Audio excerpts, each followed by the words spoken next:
In this video, I'm going to share with you the secret to getting insanely strong, which has allowed me to go from a very dedicated, consistent, but frustrated trainee, not getting the results that I wanted with my strength and physique, to gaining all the strength you see me with now, and as a result having the physique that comes along with that by doing just 40 minutes of training a week. The same secret that's allowed me to teach dozens of other people how to do the same thing, starting from the ground up, from absolute beginner level all the way to advanced. The people I see who are spending a lot of their time training in the gym or otherwise and are seeing no real changes in their physique are all missing this. And by contrast, the people who are all absolutely jacked and getting stupidly strong, regardless of how much time they spend training or the specifics of their approach, they have all absolutely dialed this thing in. So what is this secret? Well, first, a bit of context. Why do we want to get insanely strong in the first place, apart from it being a cool party trick? Strength for the sake of strength is not really that exciting or worth worrying about. But there are two things that strength gives us if we can get it to a high enough level. The first is muscle mass, which is going to allow us to look good. If we want to be ripped, lean, toned, have a great physique,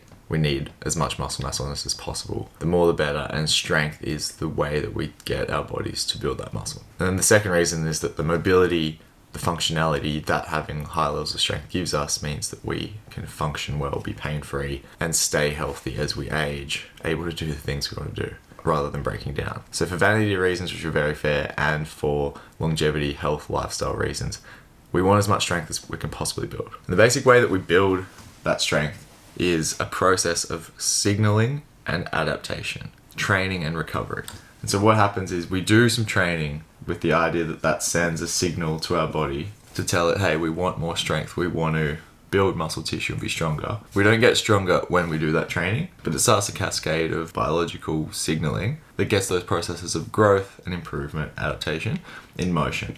And so then we go away, and while we're chilling out, sleeping, eating, working, doing all the things we do in our lives, our body's recovering and building that new muscle tissue to be stronger. And then we come back a week later, or however long it is, and we send the signal again that, hey, we want to be stronger than we are now. And then the body goes and adapts and gets stronger. Now, the thing that most people miss, most people get both parts of this wrong, and I spent a lot of time talking about how important it is to realize that growth happens here.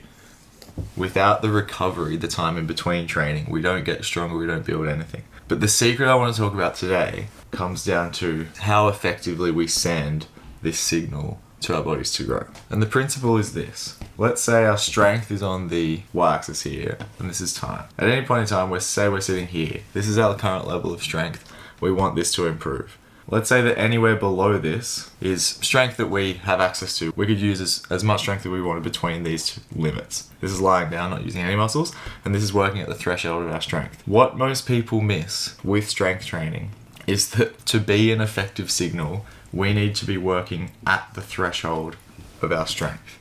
Because by doing that, we signal to our bodies that we're using currently all the resources that we have at our disposal, and to keep us alive in future, to make sure that we can deal with the demands of our environment, we probably want more of a buffer than that. And so the beautiful thing about human physiology is that when we test its true limits and use everything we've got, when it goes and recovers and does this cycle of adaptation, it builds in buffer.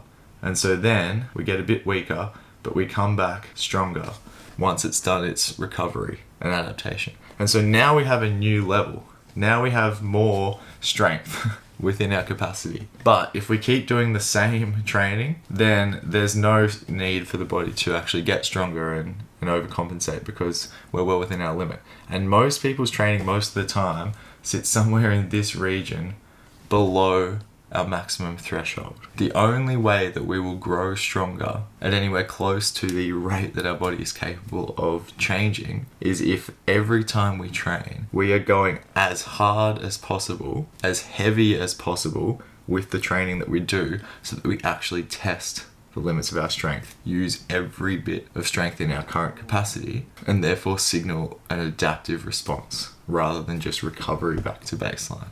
Basically, to get strong, you need to be going as heavy as you possibly can, because everything else is a waste of time. Imagine effective strength training, the stuff that gets you stronger and builds muscle tissue, is when you're sprinting. a flat out 100% as fast as possible. You apply that to lifting, that looks like struggling, straining to be able to move whatever resistance you're using to do your strength training. Most people when they're training are sitting somewhere around a light jog. They just never get anywhere near their limit, and they can spend hours and hours and hours doing that jogging, or maybe it's a brisk walk. But because they never get anywhere close to their current potential limit of strength, their body's never under the stress that tells it needs to do any changing. And so it doesn't. And so people can spend hours a week in the gym at this slow cruising pace of a jog, sitting somewhere down here in terms of the limit of their strength, and do that consistently for years and never see changes in their body, never see more definition, more strength, more mobility. Their bodies just stay average as they are. And this can be extremely frustrating when you're putting in lots of time, but not getting a result. Another analogy we could use is learning the piano. If all you ever did was play things that were easy for you, that you could already play, then you'd never really get any better at piano. You would just stay at the level that you are. Unless you're challenging yourself with new things that are outside or at the limits of your current capacity, then there's no learning, there's no adaptation that needs to take place. And so for our training to be effective, we need to be at that struggling, straining, intentional limit where things are difficult, and we've got to figure out, our bodies have to figure out how to adapt to those demands. And if you made this mistake in the past, it's not necessarily your fault. Not only is there a lot of distraction in the fitness world that gets in the way of us focusing properly on this, but there's also a lot of very tangible issues with the approaches of traditional strength training, which make it very difficult to ever do this properly. One huge issue with normal, traditional, fixed resistance strength exercises is that training doesn't rise to match your maximum level of ability as you train. And so it actually takes a lot of time and reps and sets to be able to get glimpses of this limit, which looks like when you fail at the end of a set of bench press for a little fraction of some of those final couple reps. That's the only time we ever get here. And so using a gym, it takes a lot of time, a lot of training to actually get enough of that signal to max out that adaptation for the week. It's like if we were playing piano and only one tiny portion, maybe a couple seconds of a 5-minute song, were actually challenging for us to play, that we're trying to learn. But whenever we rocked up to practice, we were just playing through the entire song. And so most of it's way too easy for us. We're not really learning or improving, signaling any adaptation from our bodies. And that's just to get a glimpse of those couple seconds, which are challenging. But then we have to do the whole song again before we get to repeat that difficult section. You would never practice piano like that. If there was a tiny bit that was difficult, you would just practice it over and over and over and over again until it was great. And then you could put it back into the song and play the whole thing. And that's how we approach strength training. Isolate the work that is actually sending the signal. Don't worry about the rest, just practice it, and then it only takes you a couple minutes for each of your movements for the week rather than an hour. So basically we want our training to always rise to our level whenever we're training, so that we can just send the signal and spend the rest of our time on the couch or doing anything else rather than being in the gym, just going through the motions for no reason. The other issue that pops up is training that doesn't lower to that limit. Because if you're trying to train above your capability, well, you're not training because you can't move the resistance. And so there's another common issue with people who do the right thing with this whole idea of intent and max effort, but then don't adjust the difficulty of what they're doing down so that they can actually train through full range of motion and actually get a signal sent at all. So if we're up here, nothing's happening. If we're down here, it's useless work. We just want to make sure that we scale up and down with the difficulty of our movements so that we have the ability to pour everything in terms of effort, in terms of intent, so that we can get this signal sent at the highest strength possible. There's this myth that's promoted everywhere of thinking we need to do so much weekly training because we expect of ourselves to be in the gym 3, 4, 5 hours a week. We rightly so spread ourselves over that so that we can actually last all that training time. There is no possible way that you can train at the limit of your strength for 5 hours a week. You can do it for about 20 minutes, and beyond that things become impossible, which is why once you add in rest time and stuff between movements, 40 minutes a week is all it ever takes us when we're training constantly at max intensity to get to the point of complete diminishing returns, being cooked. You can think of that like if you were sprinting and trying to maintain your max effort sprint, your fastest possible speed. How long do you think you can keep that up for?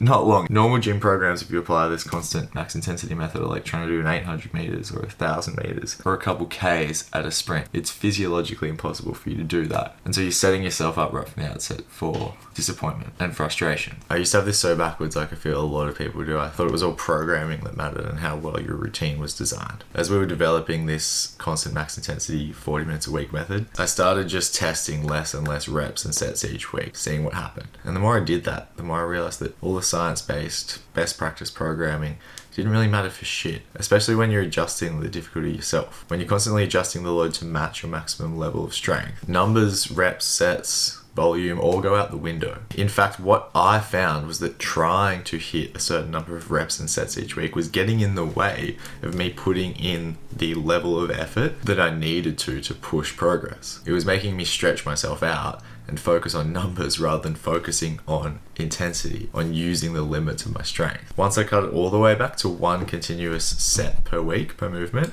I started going nuts. And that was when I realized that we'd been missing the point the whole time. I was now using strength I didn't even know I had. I was training at levels of intensity that I had never experienced before. And from then on, my strength gain just has never been more consistent, reliable, or easy. Everything that's not those few minutes of max effort work for each of your movements each week is a distraction. It's getting in the way. Because I can tell you this, you will not be able to put in the level of effort needed to push strength gains as fast as possible if you are trying to stretch yourself across a lot of work, if you are trying to do a bunch of sub-maximal work, if you're not able to adjust your movements to match the level of your strength. You need to set your routine up so that it is as simple as possible, as minimal as possible, so that you can focus on the one thing that you've got to do, which is training as hard and as heavy as possible across the full range of motion of the movements that you train.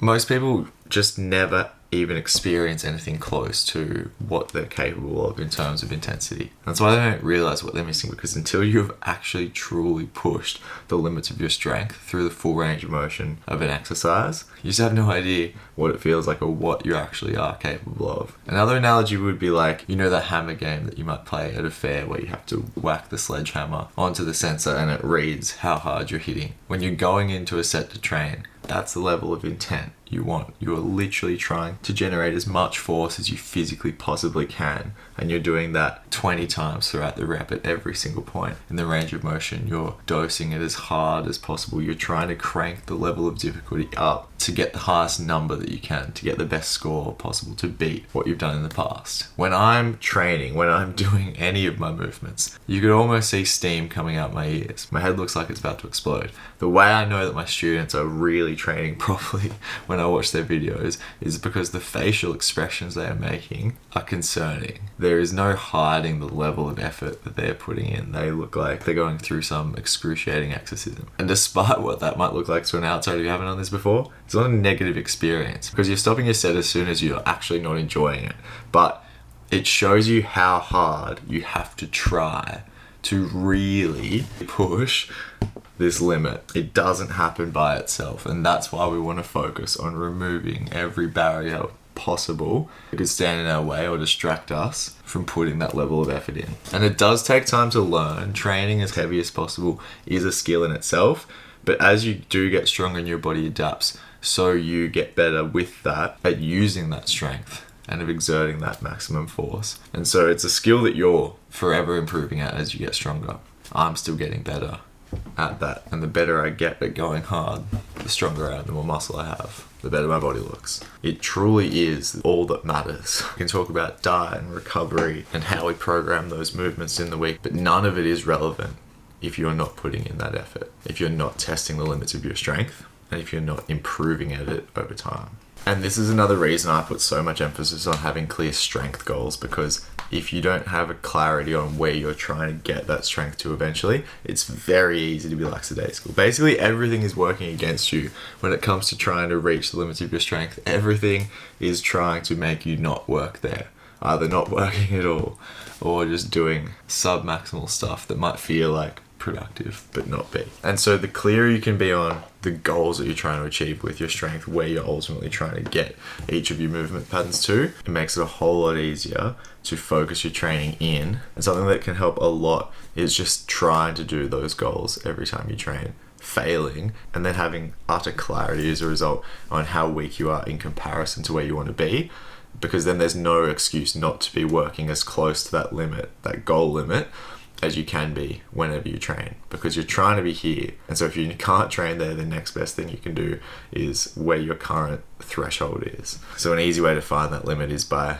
literally trying the goal, failing, and just scaling back enough that you can move. And so that's the idea. If you can work as hard as possible, if you can use all the strength that you currently have, challenge yourself with every bit of intent you've got, then over time, through successive cycles of maxing out adaptation and overcompensation, over time we get our strength to just keep on increasing and keep on increasing. And because we are always working at our limit, every time we train, essentially, we should be going slightly harder, slightly heavier, because our strength has improved. So if you always basically focus on getting your sprint to 100%, finding your level of actual muscular failure and working there, then automatically you should find that every time you train, you're coming back a little bit stronger and working at a slightly higher level. And then you look back and see that your strength and physique have been developing in line with that. That's the principle. Work as hard as possible. Remove everything that gets in the way of that. Trying to work too hard and having exercises that don't actually allow you to do that work. Once you understand that principle, all you need is two things. One, a really clear set of strength goals that represent the level up here that you're ultimately trying to build towards. You only need 6 well-selected movements to achieve that. If you want a video running through the ones I use, check that out here. And then you just need to start training each of them once a week, giving it everything you've got every time you train to go as heavy as possible, and make that heavier and heavier and heavier and heavier every week. The best way to do that is to adjust the difficulty as you train so that it's never too light or too heavy, and that'll allow you to get all this effective signal sent in under 40 minutes a week of training. Got a bunch of videos going through that, so you can start learning about how all that works here, and I hope this helps you start the process of making a lot of strength gains.